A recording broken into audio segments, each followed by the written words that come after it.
ہفتے کی شام۔ ممی، آپ کو یاد ہے جب 6 سال پہلے ہم آنٹی جینی کے گھر ملے تھے؟ آپ نے خود میرے لیے کوکنگ کی تھی۔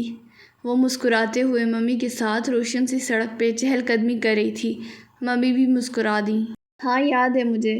وہ پہلی کوکنگ تھی میری جو میں نے تمہارے لیے کی تھی۔ تب آپ نے میرے لیے براؤنیز بیک کی تھیں۔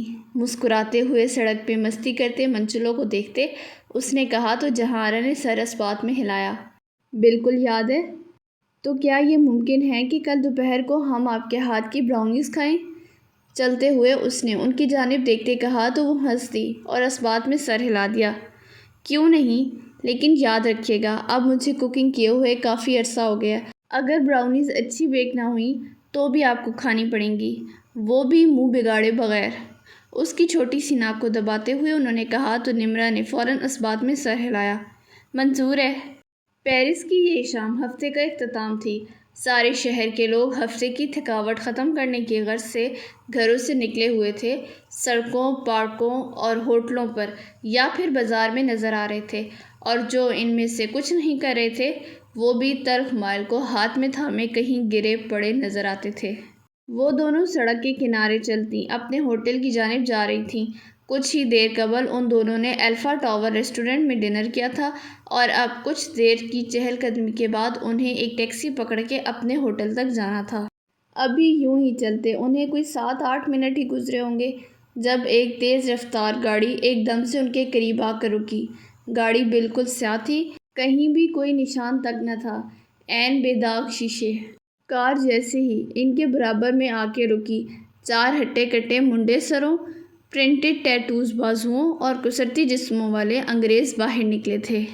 جہارا نے ڈرتے ڈرتے نمرا کو فوراً اپنے پیچھے چھپانا چاہا، لیکن ان سانڈوں نے لپک کر ان دونوں ماں بیٹی کو کچھ سمجھنے سے قبل ہی انہیں دھکا دے کر کار کے اندر پھینکا، اور اس سے قبل کہ وہ شور کرتیں اندر بیٹھے کسی پھرتیلی شخص نے ان دونوں کے منہ پہ بے ہوشی کی دوا چھڑکی اور یوں دونوں ہی مخص چند لمحوں میں ہوش و حواس سے بیگانی ہو گئی۔ جیک، گاڑی چلاؤ، چاروں نے کار میں کودتے ہوئے خالص امریکی لہجے میں ڈرائیور سے کہا تھا، اور یوں گاڑی فراٹے بھرتی ہوئی اپنی منزل کی جانب خاموشی سے چل دی۔ ہر قسم کے ثبوت اور گواہ سے پاک۔ کیا ایسا ہی تھا؟ کیا ایسا ہو سکتا ہے کہ مجرم کوئی جرم کرے، بے شک رات کی تاریکی میں ہی کیوں نہ ہو، اور کوئی بھی ثبوت چھوڑے بغیر وہاں سے چلا جائے؟ کیا سچ میں ایسا ممکن ہے؟ گھیرے دار فراک میں سر کو سنہری آنچل سے ڈھانکے وہ سر جھکائے بیٹھی تھی۔ اس کی نظر اپنے ہاتھوں پہ تھی جبکہ سوچ کہیں اور پرواز کر رہی تھی۔ چہرے پہ مار کے نشان اگرچہ اب بھی موجود تھے، لیکن چونکہ میک اپ وافر مقدار میں کیا گیا تھا تو وہ نشان اب کہاں نظر آنے والے تھے۔ فلک نے پارلر سے آئی ہوئی لڑکی کو جھڑکا دھمکایا، مگر وہ اپنے نام کی ایک تھی۔ اس کے سارے منہ کو رنگ ڈالا۔ آج اس کا اور حنان کا نکاح ہونا طے پایا تھا۔ یہ فیصلہ کس کا تھا، یہ جاننے کے لیے اسے زیادہ گہرائی میں جانے کی بالکل بھی ضرورت نہیں پڑی۔ یقیناً حنان نے نکاح کی رکھی گئی تاریخ سے 4 روز قبل ہی نکاح کرنے کی درخواست کی تھی، جسے بڑوں نے رد نہیں کیا تھا۔ کیونکہ فلک خاندان والوں کی نظر میں اپنا مقام کھو چکی تھی تو اس سے کسی نے بھی اس بارے میں سوال کرنا ضروری نہیں سمجھا تھا۔ بس نوری نے لا کر نکاح کا جوڑا اس کے سامنے بیڈ پہ پھیلا دیا تھا اور اتنا کہہ دیا تھا کہ بیگم سلطان کا حکم ہے کہ یہ لباس آپ پہن کر شیشے کے سامنے بیٹھیں، آپ کی میک اپ کرنے والی آ چکی ہے۔ فلک نے اس تعجب بھرے لمحے میں کوئی اظہار نہ کیا تھا، بس سر ہلا کر کپڑے لیے باتھ روم کی جانب بڑھ گئی، لیکن اسے حنان پہ شدید غصہ آ رہا تھا۔ وہ کچھ روز قبل ہونے والے مسلسل واقعات کے بارے میں سوچ رہی تھی جب مردانی میں نکاح خوان کو لایا گیا۔ اس نکاح میں گھر والوں کے علاوہ شاید 6-7 افراد اور موجود تھے جو اس نکاح کے ہونے والے گواہ تھے، جن کی نظر کے سامنے اسے حنان کے ہاتھ دیا جانا تھا۔ فلک نے اپنے اندر کی کثافت کم کرنے کے لیے گہرا سانس لے کر تھکی گردن اٹھائی اور اطراف میں نگاہ دوڑائی۔ گھر کی تمام خواتین مردانے میں بائیں جانب سیٹ کیے گئے صوفوں پہ سروں کو دوپٹوں سے ڈھانکے موجود تھیں، جبکہ ان کے بالکل سامنے خواتین کی جانب پشت کیے مرد حضرات موجود تھے جن کے چہرے فلک کی جانب تھے۔ فلک نے سامنے مردوں کی پشت پہ بیٹھی خواتین کو دیکھا جن میں تارا بھی تھی۔ تارا نے آج سیاہ رنگ کا فراک پہن رکھا تھا جس کے گلے اور دامن پہ گولڈن دھاگے اور موتیوں کا کام تھا۔ اس نے ہمیشہ کی طرح بالوں کو اونچی پونی میں مکیت کر رکھا تھا اور چہرہ کسی بھی قسم کے میک اپ سے بالکل پاک، کسی سوگ کی حالت پیش کر رہا تھا۔ وہ اپنی نگاہ کو اپنے ہاتھوں پہ ٹکائے نہ جانے ان میں کیا تلاش کر رہی تھی۔ فلک نے اس کی پیشانی کو بغور دیکھا اور پھر گہرا سانس لے کر نگاہ کا رخ بدل لیا۔ اب اس کی نظر مردوں پہ تھی۔ حنان وہاں موجود نہیں تھا۔ حنان کے آتے ہی نکاح شروع ہو جانا تھا اور فلک ہر لمحہ یہی دعا کر رہی تھی کہ وہ نہ آئے، مگر چوم ہوئی قسمت کہ کبھی جو اس کی کوئی ایسی دعا قبول ہوئی ہو۔ ابھی حرف دعا لب سے مکمل طور پہ آزاد بھی نہ ہوئی تھی کہ حنان عبداللہ کے ساتھ چلتا ہوا اندر داخل ہوا۔ حنان کریم کاٹن کے شلوار قمیض میں بالوں کو جیل سے سیٹ کیے، ماتھے پہ بے تحاشا بل لیے شدید غصے میں معلوم ہوتا تھا۔ اس نے صوفے کی جانب جاتے ہوئے ایک غلط نگاہ تک فلک پہ نہ ڈالی تھی اور اس سے ذرا فاصلے پہ بیٹھ گیا۔ فلک نے شکر ادا کیا۔ عبداللہ نے فلک کے چہرے کو کرسی پہ بیٹھنے سے قبل بغور دیکھا تھا۔ وہ فلک کو ایسا نہیں سمجھتا تھا جیسی وہ اب اسے نظر آ رہی تھی۔ وہ ابھی کل شام حویلی واپس پہنچا تھا۔ امی نے سارے حالات اسے بتا کر فوراً آنے کا کہا، جبکہ عبداللہ خود بھی سن کر بے چین ہو گیا تھا اور یہاں پہنچ کر حنان کو دیکھ کر اسے اندازہ ہو رہا تھا کہ یہاں کے حالات واقعی ہی بہت خراب ہیں۔ امی فلک کی شدید خلاف ہو چکی تھیں۔ اب وہ چاہتی تھی کہ حنان فلک سے نکاح سے انکار کر دے۔ وہ ایسی دوغلے کردار کی لڑکی کو ہرگز اپنی بہو نہیں بنانا چاہتی تھیں، جبکہ دوسری طرف حنان اور بابا بضد تھے کہ نکاح ہر صورت یہیں فلک کے ساتھ ہوگا۔ فلک نے سر پہ ڈالے آنچل کو خود ہی نکاح خواہ کے آتے ہی چہرے پہ ڈال لیا، اور جب اس سے پوچھا جانے لگا کہ کیا اسے حنان کا نکاح قبول ہے، اس وقت عین اسی لمحے اس کے دل نے بغاوت شروع کر دی تھی، دماغ نے تلاویں گھڑنی شروع کر دی تھیں۔ بار بار کانوں میں طارق کی آواز گونجنے لگی تھی۔ آنکھوں کے سامنے اس کا رویا رویا چہرہ بگڑنے لگا تھا۔ کیا مجھے یہ نکاح کر لینا چاہیے؟ وہ خود سے اب یہ سوال کر رہی تھی۔ نہیں، اس نکاح کے بعد کچھ بھی پہلے جیسا نہیں رہے گا۔ تو اب بھی تو پہلے جیسا نہیں تھا۔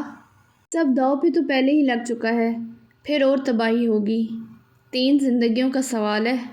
فلک، ایسا نہ ہو کہ تم حنان سے شادی کر کے اپنے دل کو مار لو اور پھر خود بھی خوش نہ رہ پاؤ اور کوئی اور بھی نہ رہ پائے۔ ویسے بھی حنان کی محبت تو ہے ہی دھوکہ۔ ایسے بے اعتبار شخص کا ساتھ کون سی لڑکی چاہے گی؟ مجھے تو حنان بالکل نہیں چاہیے۔ دماغ اور دل دونوں آج ایک طرف تھے۔ نکاح خواہ نے نکاح کے پاک کلمات دوبارہ سے دہرائے۔ بابا نے اب کی بار امید طلب نظروں سے اسے دیکھا، جبکہ فلک انہیں نہیں دیکھ رہی تھی۔ وہ اپنا فیصلہ لے رہی تھی۔ فلک بنت سلطان، وہ اپنے نام پہ چونکی۔ سر اٹھا کر اس نے نکاح خواہ کو دیکھا۔ کیا آپ کو حنان احمد والفیضان بیروز سے یہ نکاح 10 لاکھ روپے سکہ راج الوقت اپنے نکاح میں قبول ہے؟ فلک نے گہرا سانس لیا، دل کو مضبوط کیا۔ بائیں جانب صوفے پہ بیٹھے بابا، بڑے ابا، چچا اور سامنے بیٹھے عبداللہ کو دیکھا۔ عبداللہ کے پیچھے سینے پہ بازو لپیٹے وہ بھی بیٹھا تھا۔ فلک نے ایک بار پھر بابا کو دیکھا۔ بابا نے اسے اپنی جانب دیکھتے پایا تو نظروں کا رخ بدل لیا۔ وہ اس سے ناراض تھے۔ میں جانتی ہوں بابا، میں خوش نہیں رہوں گی۔ میں اس رشتے سے خوش نہیں رہوں گی۔ آپ بھی خوش نہیں رہیں گے۔ اور تارا بھی درگور ہو جائے گی۔ کیا بابا کسی کی جان بچانے کے لیے مجھے یہ سودا مہنگا ہے؟ وہ ان کی جانب دیکھ رہی تھی، کچھ لمحے سوچتی رہی اور پھر سر دھیرے سے نفی میں ہلایا۔ مہمان جو اس کی خاموشی کو اس کی گھبراہٹ سمجھ رہے تھے، اس کے نفی میں سر ہلانے پہ کچھ شش و بیچ کا شکار ہوئے تھے، جبکہ گھر والوں نے تو دل پہ ہاتھ رکھ لیے تھے۔ تارا جو سر جھکائے بیٹھی تھی فوراً سیدھی ہوئی۔ فلک نے نفی میں سر ہلا کر نکاح خواہ کو دیکھا اور باری باری اپنے خاندان کے سب افراد کو دیکھا جو اسے یوں دیکھ رہے تھے جیسے بہت سارے زومبیز میں وہ واحد ایک انسان ہو۔ بابا نے فوراً مٹھیاں بھینچ لیں، جبکہ مظفر بابا اپنی جگہ سے اٹھ کر تیزی سے اس کی جانب بڑھے۔ حنان بھی اپنی جگہ سے اٹھ کھڑا ہوا۔ فلک نے دل کو حوصلہ دیا اور خود بھی کھڑی ہو گئی۔ یہ کیا تماشا ہے؟ ان کے عین سامنے کھڑے ہوتے بڑے بابا نے دانت پیستے ہوئے حقارت سے اسے دیکھا اور پوچھا۔ فلک نے فوراً نظر جھکا لی۔ بڑے بابا، میں یہ نکاح نہیں کر سکتی۔ اس نے ہاتھوں کو دوپٹے کے نیچے چھپا کر ان کی کپکپاہٹ چھپانے کی کوشش کی تھی۔ امی سلطان کے ساتھ گھر کی باقی خواتین بھی تیزی سے اس کی جانب بڑھیں۔ امی سلطان نے اسے کندھے سے پکڑ کر باہر کے دروازے کی جانب دھکیلنے کی کوشش کی۔ چچی نے جب یہ منظر دیکھا تو ان کے دل کو جیسے پچھلے 3 دن سے آگ لگی تھی کچھ سکون ملا۔ فلک نے ماں کو دیکھا اور اپنا ہاتھ چھڑوا لیا۔ اسے اپنا مسیحا نظر آ چکا تھا۔ وہ وہیں تھا، اسی جگہ۔ وہ اپنے گھر کے تمام افراد کی زد سے نکلی اور اس سیاہ شلوار قمیض والے کی جانب بڑھی جو اس ساری صورتحال کو بہت دلچسپی سے دیکھ رہا تھا۔ اس نے فلک کو اپنی جانب آتے دیکھا تو فوراً ٹھٹکا تھا۔ اس کے ماتھے کے بھی بل ابھرے تھے۔ سب نے فلک اور زین کو دیکھا، جبکہ زین فلک کو دیکھ رہا تھا اور فلک باقی سب افراد کو۔ یہ کیا کرنے والی ہے؟ زین کے ذہن میں ایک دم سے کچھ گھنٹیاں سی بجنے لگی تھیں۔ میں یہ نکاح نہیں کر سکتی کیونکہ وہ رکی اور اس نے گہرا سانس لیا۔ کیونکہ میں زین سے پہلے ہی نکاح کر چکی ہوں۔ الفاظ تھے یا بمب؟ وہاں موجود لوگ کچھ سمجھ نہ پائے۔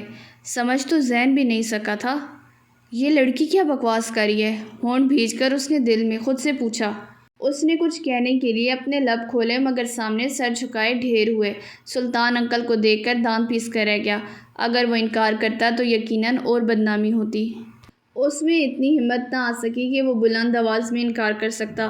اس کے سامنے سلطان بہروز ڈھل کے کندھوں کے ساتھ بیٹھے تھے۔ زین کو جہاں ان پہ ترس آیا وہیں فلک پہ غصہ بھی۔ اس نے ہونٹ بھینچ لیے اور ہاتھوں کی مٹھیوں کو بھی زور سے بند کر لیا۔ کیا بکواس ہے یہ؟ حنان تیزی سے اس کی جانب بڑھا تھا، جبکہ ابا سلطان مزید کچھ بھی برداشت نہ کر پائے اور ایک دم سے صوفے پہ ڈھیر ہو گئے۔ بڑے ابا مظفر کو کچھ بھی سمجھ نہیں آ رہا تھا کہ وہ کیا کہیں۔ وہ فلک کی جانب بڑھے اور اسے بازو سے پکڑ کر اپنے سامنے کرتے ہوئے اس کے گال پہ ایک ایسا تماچا رسید کیا کہ وہ دوہری ہو گئی تھی۔ اس کے سر سے دوپٹہ اتر کر اس کے کندھوں پہ آ ڈھلکا تھا اور اس کی ناک سے سرخ مایہ بہہ نکلا تھا۔ فلک فوراً سیدھی ہوئی۔ یہ دوسرا تھپڑ تھا جس نے اس کی روح کو زخمی کر ڈالا تھا۔ اس نے بہت شکوہ کرتی نظروں سے بائیں جانب منہ پہ ہاتھ رکھ کے حیران کھڑی تارا کو دیکھا تھا۔ تارا کو سمجھ ہی نہیں آ رہی تھی کہ وہ کیا اظہار کرے، جبکہ آپی سدرا ان کے چہرے پہ مسکراہٹ تھی۔ فلک نے فوراً نظروں کا زاویہ پھیر لیا۔ تبھی امی سلطان آگے بڑھیں اور انہوں نے اپنے اندر کے ابال کو اس کے چہرے پہ نکال باہر کیا تھا۔ اب کی بار فلک اپنی جگہ سے ہلی تک نہ، لیکن آنسو جیسے اپنے ساتھ سب بہا لے گیا تھا۔ وہ آنسو جو آنکھ سے نکل کر اس کے پاؤں کے انگوٹھے پہ جا گرا تھا۔ فلک نے چہرہ اٹھایا نہیں تھا۔ یہ نہیں ہو سکتا بابا، وہ مردانے سے باہر کھڑا چیخا تھا۔ چچی جان مسکرا دیں۔ خس کم جہاں پاک، کیوں نہیں ہو سکتا؟ وہ تیزی سے بولی تھی۔ میں تارا سے ہرگز نکاح نہیں کروں گا۔ اور فلک، وہ بے بسی سے چیخا، وہ جھوٹی ہے، جھوٹ بول رہی ہے، اس کا نکاح نہیں ہوا ہے۔ بالوں کو مٹھیوں میں جکڑتے وہ تقریباً رو دینے کو تھا۔ یہ قسمت کا کیسا مذاق تھا اس کے ساتھ۔ جس لڑکی کو اس نے بے تحاشا چاہا، اس نے بھری محفل میں اسی کا دامن پھاڑ ڈالا، اپنے خاندان کو رسوا کر دیا۔ اور اب وہ کیا کرتا اسے سمجھ نہیں آ رہی تھی۔ فیضان صاحب اپنے بیٹے کو سمجھائیں، بچوں جیسی باتیں نہ کرے۔ جب بھری محفل میں اس لڑکی نے اس چھوکرے سے نکاح کا اعتراف کر دیا ہے تو ہم کون ہوتے ہیں انکار کرنے والے؟ اب کیا تمہاری 4 دن کی عاشقی کی خاطر سارے خاندان کے سر پہ جوتے پڑوائیں؟ پہلے ہی اس چھٹاک بھر کی لڑکی نے ہمیں کہیں کا نہیں چھوڑا۔ چچی جان نے چچا کی موجودگی میں بمشکل خود کو کوئی بھی غلط لفظ بولنے سے روکا تھا، جبکہ چچا جان وہ تو کچھ سن ہی نہیں رہے تھے، وہ اپنی ہی سوچ میں تھے۔ امی آپ بات کو سمجھ نہیں رہیں۔ میرے لیے فلک کو چھوڑنا اتنا آسان نہیں ہے۔ آپ پلیز میرے لیے مشکلات پیدا مت کریں۔ ہو سکتا ہے وہ اس رشتے سے انکار کرنے کی خاطر مخلص جھوٹ بول رہی ہو، حنان نے چڑھتے ہوئے کہا تھا۔ تو بیٹا پھر بھی اس طرح کے رشتے پہ 100 بار لعنت۔ وہ کہاں برداشت کرنے والی تھیں، جھٹ سے بولیں۔ چچا فیضان نے انہیں ٹوک دیا۔ بحث ختم کرو اور اب اندر چلو۔ فلک اور زین کا نکاح دوبارہ ہوگا اور تمہارا اور تارا کا۔ بہت سوچتے ہوئے انہوں نے دونوں بھائیوں سے مشورہ کر کے فیصلہ کیا تھا۔ سلطان صاحب اگرچہ شدید صدمے میں تھے اور فلک کی اس حرکت نے انہیں اس سے متنفر کر دیا تھا، لیکن پھر بھی شدید غصے کے عالم میں بھی وہ دین کو نہیں بھولے تھے۔ ولی کی غیر موجودگی میں نکاح ہوتا ہے یا نہیں، اس بات پہ ابھی کوئی حتمی رائے نہیں تھی۔ ایسے میں فیصلہ کیا گیا کہ نکاح دوبارہ ولی کی موجودگی میں کروایا جائے گا اور نکاح کے فوراً بعد فلک کو اس کے گھر رخصت کر دیا جائے گا، ویسے ہی جیسے کسی لاوارث کی شادی ہوا کرتی ہے۔ زندگی میں آسانی تلاش کی جائے، وہ لوگ کبھی کامیاب نہیں ہوتے۔ حنان تارا کو اتنی آسانی سے ملے گا یہ اس نے ہرگز نہیں سوچا تھا، اور کچھ لمحے کے لیے وہ فلک کی تکلیف کو بھی بھول گئی تھی۔ وہ تو اس وقت سحر میں تھی۔ کیا ایسا ممکن بھی تھا؟ وہ حیران سی شیشے کے سامنے بیٹھی اپنے نفیس سے کیے گئے میک اپ کو دیکھ رہی تھی اور بار بار اپنے چہرے کے نقوش کو ہاتھ لگا رہی تھی۔ ہونٹوں پہ موجود مسکراہٹ لمحے کو بھی نہ سمٹی تھی۔ دل نے جسے چاہا تھا اسے پا لیا۔ یہ خوشی، یہ احساس ہی ایسا تھا کہ وہ سمجھ ہی نہیں پا رہی تھی کہ ایسا کیا کرے جس سے اس کی خوشی ظاہر ہو۔ ہائے لڑکی، تم کتنی پیاری لگ رہی ہو۔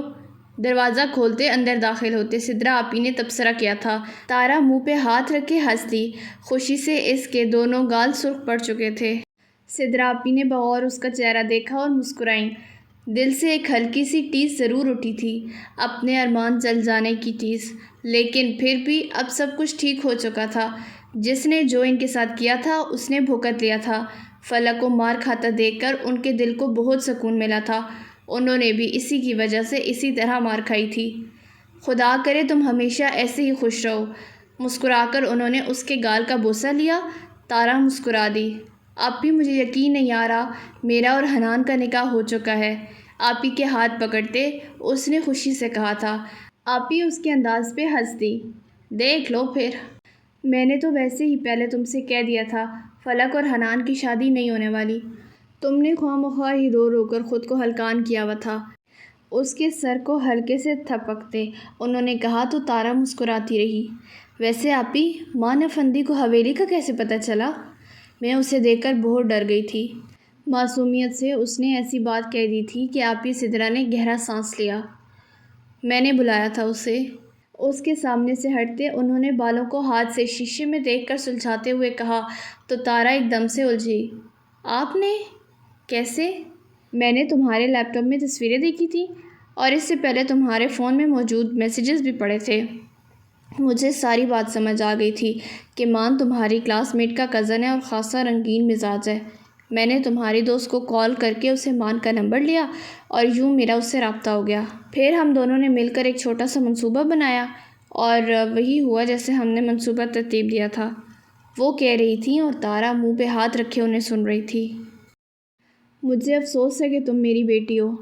مجھے افسوس ہے کہ تم بہروز خان کی پوتی اس کا خون ہو، اور غم اس بات کا ہے کہ تم سلطان بہروز کی بیٹی ہو۔ وہ حیران کھڑی اپنی ماں کو دیکھ رہی تھی، جن کی آنکھوں میں آج اس کے لیے شکوہ تھا، شکایت تھی۔ ان کی آنکھیں مخص اپنا دکھ دیکھ رہی تھیں۔ فلک کی آنکھوں میں کوئی ایک فرد بھی جھانک کر نہیں دیکھ رہا تھا کہ وہ اس وقت کس حال میں ہے، وہ کیسے یہ سب کچھ برداشت کر رہی ہے جس کی اسے سزا مل رہی ہے۔ امی سلطان کی آنکھوں میں اس کے لیے بیزاری اور تنفر تھا۔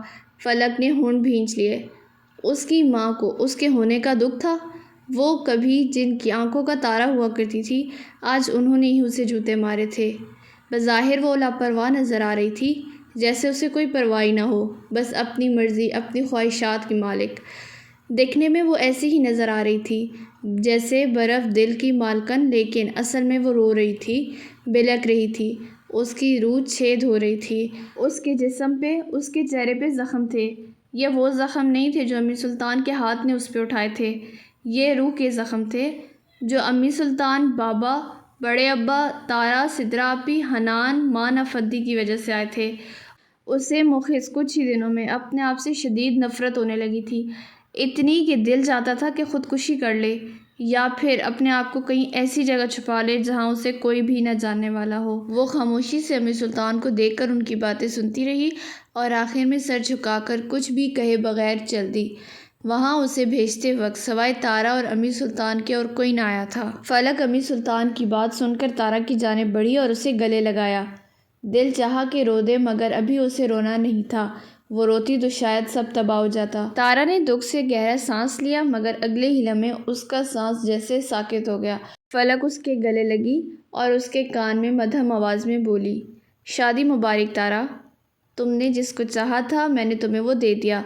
پیچھے ہٹنے سے قبل فلک نے اس کے گال پہ بوسہ لیا اور پھر بغور اس کے چہرے کو دیکھا جہاں غیر فہم تاثرات تھے۔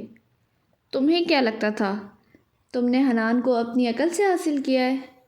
فلک نے اب کی بار اس کے دونوں ہاتھوں کو تھام کر اس کی آنکھوں میں دیکھتے ہوئے کہا۔ نہیں تارا، اس نے سر نفی میں ہلایا، میں نے تمہیں اسے بھیک میں دیا ہے۔ وہ اس وقت کسی سائرہ کی طرح معلوم ہوتی تھی، اس کی آنکھیں تارا پہ جمی تھی اور تارا کی اس پہ۔ تارا، سڑک پہ چلنے والا ہر شخص بیوقوف نہیں ہوتا، یہ ہم ہی ہوتے ہیں جو سامنے والے کو اس کے اصل سے ہٹا کر دیکھتے ہیں اور پھر دھوکہ کھا جاتے ہیں۔ میں نے بھی تمہیں تمہارے اصل سے ہٹ کر دیکھا تھا اور دیکھو تم نے مجھے دھوکہ دیا۔ فلک کی مسکراہٹ نے تارا کو بہت کچھ سمجھا دیا تھا۔ اس کے الفاظ سے کہیں زیادہ گہری اس کی مسکراہٹ تھی۔ فلک دوبارہ اس کے کان کے قریب ہوئی۔ تارا کا دل اب کی بار زور سے دھڑکا۔ جو وہ سمجھ رہی تھی سب اس کے لیے بہترین ہے وہ غلط تھی۔ سب بہترین نہیں تھا، سب ٹھیک نہیں تھا۔ تم اور حنان ایک دوسرے کو ڈیزرو کرتے ہو۔ دوبارہ اس نے مسکراتے ہوئے اس کے کان میں پھونکا اور پیچھے ہٹ کر حویلی پہ ایک نظر ڈالی۔ امی سلطان اندر جا چکی تھی۔ وہ مردہ دل اور سست قدموں کے ساتھ چلتی ہوئی گیٹ کی جانب بڑھی اور پھر اگلے ہی لمحے گیٹ پار کر گئی۔ زین ماتھے پہ غصے سے بل لیے اسٹیئرنگ وہیل کو گرفت میں لیے اس کا منتظر تھا۔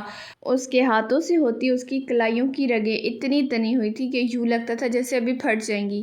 فلک خاموشی سے آ کے بیٹھ گئی اور ہرگز اس کی جانب نہیں دیکھا۔ اسے یقین تھا کہ وہ اس وقت شوق میں تھا، وہ صرف وقت دینا چاہتی تھی۔ میں تمہارے باپ کا نوکر نہیں ہوں جو گیٹ کے باہر کھڑا تمہارا انتظار کرتا رہوں۔ دانت پیس کر اس نے اپنے اندر کے غبار کو نکالنے کا راستہ دیا تو فلک خاموش رہی۔ تمہارا غصہ کرنا بنتا ہے، کر لو۔ کہا تو اس نے نہیں تھا لیکن خود ہی دل میں اس نے سوچا۔ اس وقت اسے زین پہ بہت ترس آ رہا تھا۔ مجھے ایک بات تو بتاؤ، اچھے بھلے کزن کو چھوڑ کر تمہیں کیا تکلیف پڑی تھی کہ مجھے خواہ مخواہ اس میں گھسیٹا؟ میرا دل چاہ رہا ہے کہ میں تمہیں اٹھا کر کسی دریا میں پھینکاؤں۔ اس کا بس نہیں چل رہا تھا کہ وہ فلک کی خراب حالت کو مزید خراب کر دے۔ فلک نے ہونٹ بھینچے اور اپنے ہاتھوں کی جانب دیکھا۔ مجھے پتہ ہے تمہارے ساتھ زیادتی ہوئی ہے، مجھے اپنے کیے کا احساس ہے، لیکن میرے پاس اس کے علاوہ اور کوئی چارہ نہیں تھا۔ بس اب خاموش ہو جاؤ، وہ دھاڑا۔ فلک نے غصے سے اس کے سرخ ہوتے چہرے کو دیکھا اور نظر شیشے کے پار ٹکا دی۔ اگر میں آج نکاح کر لیتی تو شاید تارا زندہ نہ رہ پاتی، اور اگر کسی صورت تارا کا حنان سے نکاح ہو بھی جاتا تو میری موجودگی میں حنان کبھی تارا کو خوش نہ رکھ پاتا۔ مجھے افسوس ہے زین کہ تارا کو بچانے کے لیے میں نے تمہیں خواہ مخواہ مشکل میں ڈالا۔ سڑک کو دیکھتے وہ اب اپنے آپ سے مخاطب تھی۔ مجھے سمجھ نہیں آ رہا میں دادا ممی اور ڈیڈی کو کیا منہ دکھاؤں گا، کس منہ سے کہوں گا کہ میرا نکاح ہو چکا ہے۔ کاش کہ میں تمہارے گھر جاتا ہی نہیں۔ دانت پیستے پیشانی مسلتے اس نے دوبارہ کہا۔ فلک نے گردن گھما کر اسے دیکھا۔ حویلی اب میرا گھر نہیں ہے، اس نے اداسی سے کہا۔ زین خاموش رہا تو وہ دوبارہ بولی، اور تمہیں کسی سے بھی اس نکاح کا ذکر کرنے کی ضرورت نہیں ہے۔ میں خاموشی سے تمہارے گھر سے ہاسٹل چلی جاؤں گی، تم مجھے بعد میں طلاق دے دینا۔ لوگوں کو صفائی دو گے تو مزید الجھو گے۔ اس نے اپنی طرف سے بہترین اور قابل مشورہ دیا تھا، مگر زین کا دماغ جل اٹھا۔ تم اپنی بکواس بند رکھو۔ وہ ایسا ہرگز نہیں تھا جیسا اس کے ساتھ پیش آ رہا تھا۔ اب کی بار فلک نے دانت پیسے۔ بھاڑ میں گئی نرمی، اب کچھ بولے تو پھر دیکھنا۔ وہ خود سے مخاطب تھی۔ کسی اجنبی سے اتنی بدتمیزی تو وہ بھی برداشت نہیں کر سکتی تھی۔ یا اللہ میرے لیے آسانیاں فرما، اس نے دعا کی تھی۔ حنان کے کمرے کی ساری بتیاں روشن تھیں۔ وہ اس وقت کسی جنونی حالت میں کمرے کی ہر ایک چیز کو اٹھا کے زمین پہ پھینک رہا تھا۔ کانچ کی میز، کانچ کی سائڈ ٹیبلز، شو پیسز، الماریوں کے شیشے، گلدان، کمرے کی ہر ایک چیز پہ اس نے اپنی بے بسی کا غصہ نکالا۔ جب اس سے بھی دل نہ بھرا تو کمرے کے ساتھ چینجنگ روم کی جانب بڑھا اور وارڈروب سے سارے کپڑے نکال کے زمین پہ پھینک دیے۔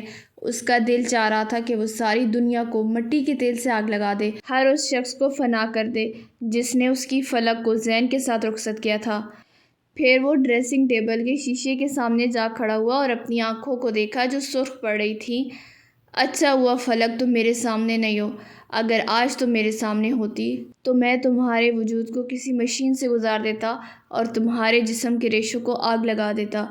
نفرت ہو رہی ہے مجھے ہر چیز سے، ساری دنیا سے، یہاں کے لوگوں سے، ہر شخص سے، فلک تم سے، ہاں تم سے اور اپنے آپ سے۔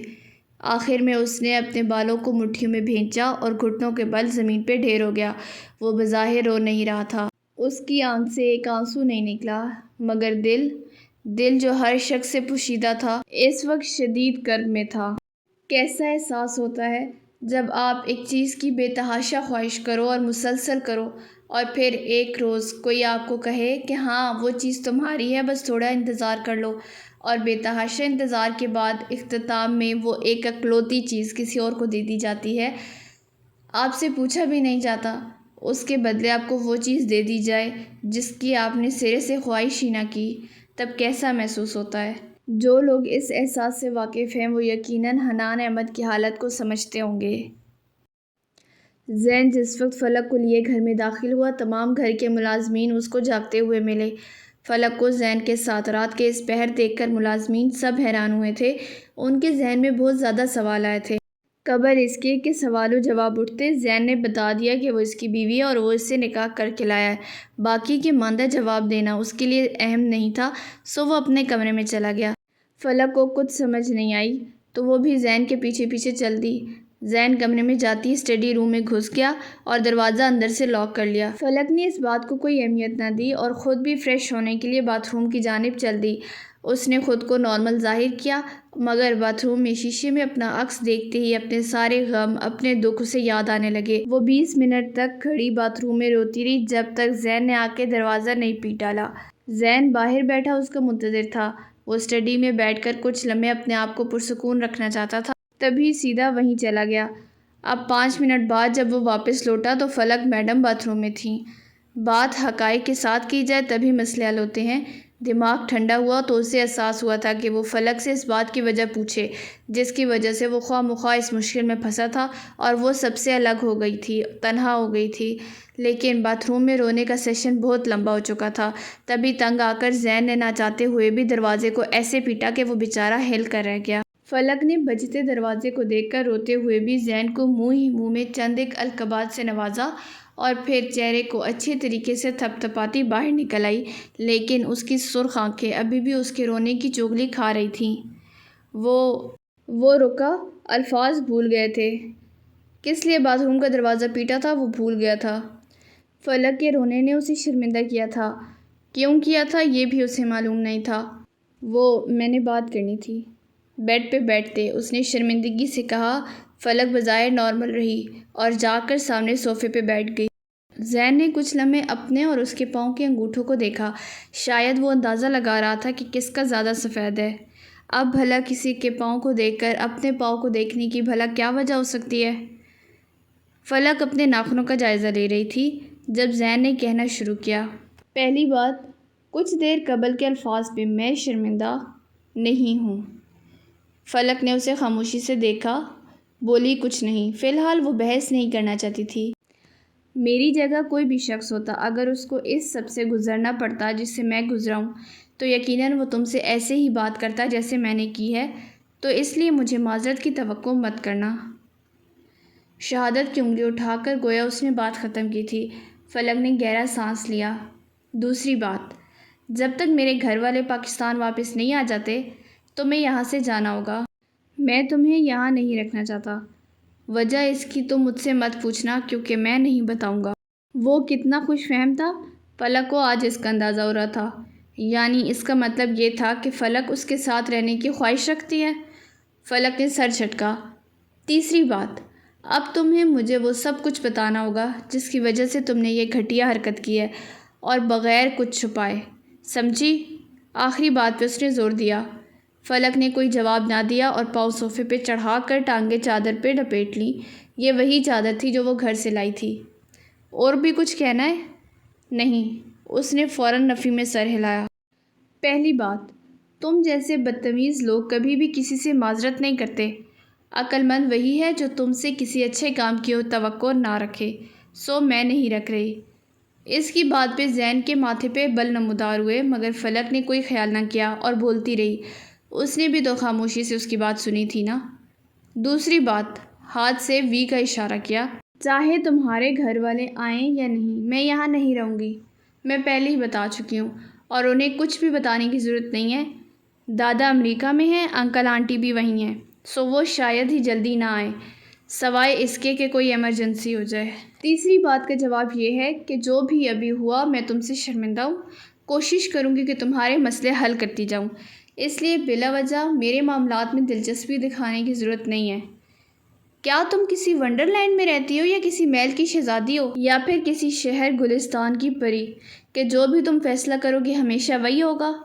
پہلے تم نے اپنے فضول سے خاندانی مسئلے میں مجھے گھسیٹا، پھر زبردستی تمہارے ابا جی نے تمہارا میرے ساتھ نکاح کرا دیا، اور اب جب تم سے وجہ پوچھ رہا ہوں تو تم نہ جانے آگے سے کون سی سائنس سنا رہی ہو۔